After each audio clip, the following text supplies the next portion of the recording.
হজের ব্যয় বেড়ে যাওয়ায় কয়েক বছর ধরে বাংলাদেশ থেকেও বেড়েছে ওমরা হজযাত্রীর সংখ্যা। প্রতি মাসে দেশ থেকে কাবা শরীফ তাওয়াফে যান 25 থেকে 30 হাজার ধর্মপ্রাণ মুসল্লি। রমজান মাসে তা বেড়ে হয় 3 গুণ। কিন্তু হঠাৎ করেই চলতি মাসের 6 তারিখ থেকে নতুন করে ওমরা ভিসা ইস্যু স্থগিত রেখেছে বাংলাদেশে নিযুক্ত সৌদি অফিস।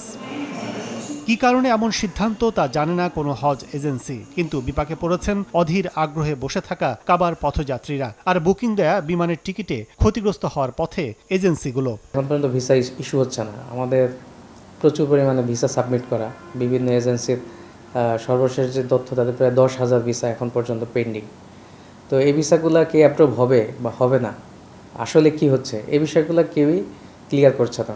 অনাকাঙ্ক্ষিত এই সংকটে কিছুটা স্বস্তির আভাস দিয়ে এয়ারলাইন্সগুলো বলছে নিয়ম মেনেই রিফান্ড বা যাত্রার তারিখ পরিবর্তন করা যাবে। যারা অ্যাডভান্স বুকিং দিয়েছে তারা বিমানে প্রচলিত রুলস অনুসারে যাত্রা তারিখ পরিবর্তন এবং রিফান্ড সুবিধা পাবে। এদিকে কি কারণে বা কবে স্বাভাবিক হবে ওমরা ভিসা কার্যক্রম তা জানাতে পারেনি মন্ত্রণালয়। তবে হজ এজেন্সি অব বাংলাদেশের ইফতার মাহফিলে বিষয়টি নিয়ে আলোচনার কথা জানান ধর্ম উপদেষ্টা। সমন্বয়কারী এজেন্সির যে ভিসার কথা বলেছেন, এটা সৌদি এম্বাসিকে আমরা লিখব। বাংলাদেশ সরকার এবং সৌদি গভর্নমেন্টের সাথে আমরা সার্বক্ষণিক যোগাযোগ রাখছি।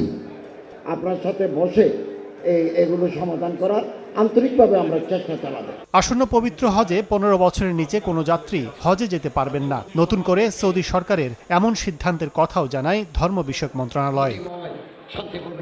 কাজল আব্দুল্লাহ, সময় সংবাদ, ঢাকা।